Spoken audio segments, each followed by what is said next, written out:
Right. Okay. Okay. అప్పుడు ఏం జరిగిందనేది మీరు ప్రత్యక్షంగా ఉన్నారు కాబట్టి, మీరు బాధితుడు కాబట్టి కళ్ళకు కట్టినట్టు వివరించారు. ఇక్కడ నా పాయింట్ ఏంటంటే, వలభనేని వంశీ ఈ కేసులో A71గా ఉన్నారు. సీన్‌లో ఉన్నారా అంటే సీన్‌లో లేరని చెప్తూ ఉన్నారు పోలీసులు కూడా. A71 A71ని A1గా మార్చి ఇప్పుడు కక్షపూరితంగా మరి ఏదో రకంగా ఇబ్బంది పెట్టాలి కదా! అంటే వలభనేని వంశీ అంటే ఈ గన్నవరం టీడీపీ ఆఫీస్ మీద దాడి కేసులో మాత్రమే కాదు, ఆయన చాలా సెన్సేషనల్ అసెంబ్లీ వేదికగా ఆయన కాస్త కొన్ని చవకబారు మాటలు మాట్లాడడం.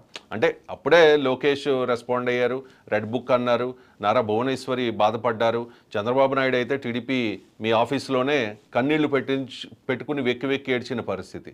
సో ఏదో రకంగా ఒక రెడ్ బుక్లో ఈయన పేరుంది కాబట్టి ఈయన సీన్లో లేకపోయినా ఇప్పుడు కక్షపూరితంగా ఆయన ఇరికించే ప్రయత్నం చేస్తూ ఉన్నారు అన్నది వైఎస్ఆర్ కాంగ్రెస్ పార్టీ నాయకుల వాదన కాదా?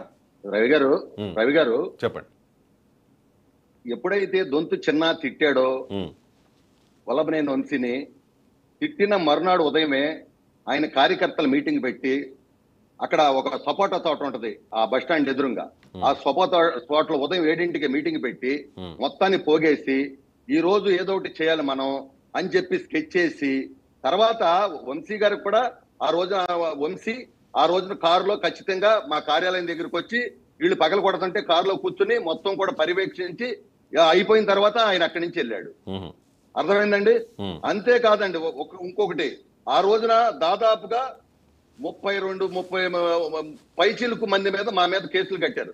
అసలు నేను ఆ ఊరు అతను కాదు, అక్కడ మాది తోటల వల్లూరు, నేను ఆ రోజు కేవలం బీసీ నాయకుడి మీద దాడి చేశారు అని దానికోసం నేను అక్కడికి వెళ్తే 132, 134, 133, 134 నెంబర్లు 3 ఎఫ్ఐఆర్లు కట్టారు.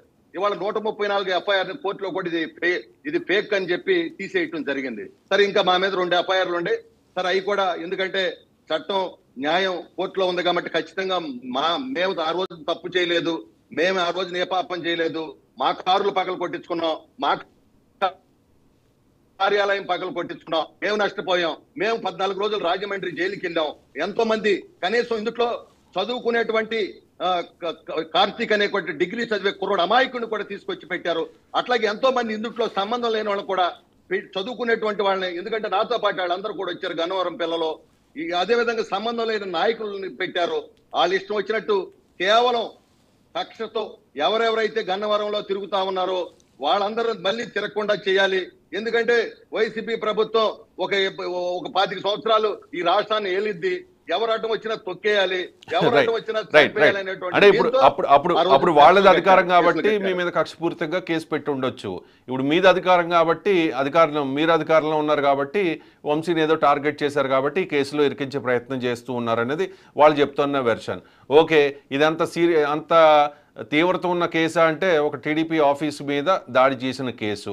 నాకు తెలిసి ఈ కేసులో స్టేషన్ బెయిలో లేకపోతే నాన్ బెయిలబుల్ బెయిలబుల్ బయటకు వచ్చేస్తారు.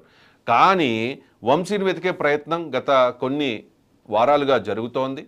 వంశీ కౌంటింగ్ రోజునే ఆయన ఓడిపోతాడని ఇంక తెలిసిన పరిస్థితుల్లో ఆయన హైదరాబాద్ సేమ్ డే ఫ్యామిలీతో పాటు వెళ్ళిపోయారు. అంటే మీరు చెప్తూ ఉన్నారా, మీలాంటి నాయకులు చెప్తూ ఉన్నారు ఆయన పారిపోయారు అని చెప్పేసి. ఆ తర్వాత 2 సార్లు ఆయన గన్నవరం వచ్చారంట, వైసీపీ కార్యకర్త ఎవరో చనిపోతే పరామర్శించడానికి మాత్రమే. అది కూడా చాలా సీక్రెట్గా వచ్చిన పరిస్థితి. సో ఇప్పుడు ఆయన దొరికారనే ప్రచారం నిన్న జరిగింది, అరెస్ట్ చేశారని జరిగింది. చివరికి పోలీసులు ఏం చెప్పారంటే యూసఫ్, రమేష్ ఇద్దరు వాళ్ళ పేర్లు చెప్తూ ఉన్నారు, ముఖ్య అనుచరులు వాళ్ళు దొరికారు అని చెప్పేసి. వంశీ దొరికితే ట్రీట్మెంట్ ఏ రకంగా ఉంటుంది? ఓకే, చట్టం తన పని తాను చేసుకెళ్ళిపోతుంది, ఇలాంటి డైలాగులు అన్నీ మనం గతంలో విన్నాం, ఇప్పుడు కూడా విన్నాం. కాబట్టి ఏం ట్రీట్మెంట్ ఏ రకంగా ఉంటుంది చెప్పండి. రవి గారు చెప్పండి. రవి గారు, నేను ఒక్క విషయం మీకు మనవి చేస్తున్నా. చెప్పండి. ఆ రోజున మాకు ఏం సంబంధం లేదు, మా కార్యాలయం ధ్వంసం చేసి మా కార్లు మమ్మల్ని అక్రమంగా పెట్టడం కాకుండా సెక్షన్ 143, 147, 149, 307, 333, 341, 353 ఐపీసీ, 31R, 31S, అదే విధంగా 32V SC ST, ఈ విధంగా మా మీద 11 రకాల కేసులు ఆ రోజు మా మీద కట్టారు. ఇవాళ మేము ఒకటే మనవి చేస్తున్నాం, ఇవాళ ఎవరి మీద కూడా మీరు అన్నారు ఇందాక రెడ్ బుక్ అని. రెడ్ బుక్ అంటే ఏంటండి? పేదవాడి కష్టాలు, పేదవాడి కన్నీరు, ఈ రాష్ట్రంలో అన్యాయాలు, అక్రమాలు, అధికారులు చేసినటువంటి బాధలు గాథలు మమ్మల్ని ఇబ్బంది పెట్టినవి తప్పితే ఎవరి మీద కక్ష తీర్చుకోవాల్సిన అవసరం రెడ్ బుక్ కాదు. రెడ్ బుక్ పేదవాడి కన్నీరు, పేదవాడి లేదు, కష్టం. లేదు, లేదు. ఈ రాష్ట్రంలో అన్యాయం, ఈ రాష్ట్రంలో రాజ్యాంగం రెడ్ బుక్ అంటే మరి రెడ్ బుక్ ఇంప్లిమెంట్ అవ్వడంలో లేట్ అయిందా, లేకపోతే దాన్ని ఏదో అధికారంలోకి రాకముందు అది చేస్తాం ఇచ్చేస్తాం, వీళ్ళ మీద కక్షలు తీసుకుంటాం వాళ్ళ మీద కక్షలు తీసుకుంటాం, జగన్మోహన్ రెడ్డి తిన్న లక్షల కోట్లు కక్కిస్తామని చెప్పి చెప్పొచ్చు, అధికారంలోకి వచ్చిన తర్వాత దాన్ని విస్మరించవచ్చు. కానీ లోకేష్ చాలా క్లియర్గా చెప్పారు, దానిలో కొంతమంది పేర్లు ఉన్నాయి, వాళ్ళ తాట తీస్తాం దోలు తీస్తాం అని కూడా చాలా క్లియర్గా చెప్పిన పరిస్థితి.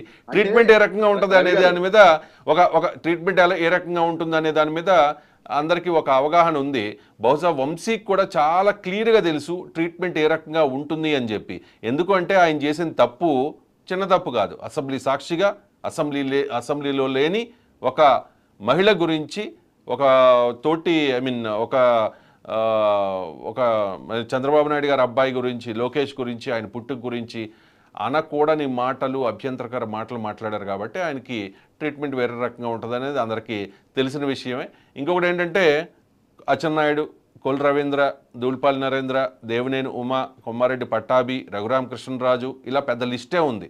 జగన్మోహన్ రెడ్డి అధికారంలో ఉండగా వాళ్ళ అధికారాన్ని అండ చూసుకుని ఓకే కనీసం నోరెత్తితే ఏ రకంగా ట్రీట్మెంట్ ఇచ్చారు, ఎంత ఇబ్బంది పెట్టారు అని చెప్పేసి. మరి అచ్చెన్నాయుడు, కొమ్మారెడ్డి పట్టాభి, రఘురామకృష్ణరాజు వాళ్ళకి ఇచ్చిన ట్రీట్మెంట్ విషయంలో మరి పోలీసులే ఆఫ్ ద రికార్డ్ చాలా విషయాలు చెప్తున్నారు. మనం కూడా అవన్నీ కూడా మనం ఇప్పుడు ప్రస్తావించుకోలేం కాబట్టి వంశీకి ఏ రకంగా ట్రీట్మెంట్ ఉంటుందనేది అందరికీ ఒక ఐడియా ఉంది. ఒక నిమిషం అండి గురుమూర్తి గారు, మీతో మళ్ళీ నేను మాట్లాడతాను. కృష్ణాంజనేయులు గారు ఉన్నారు. కృష్ణాంజనేయులు గారు నమస్కారం. రవిశంకర్ గారు నమస్తే. నమస్తే అండి. ఇక్కడ నమస్కారం.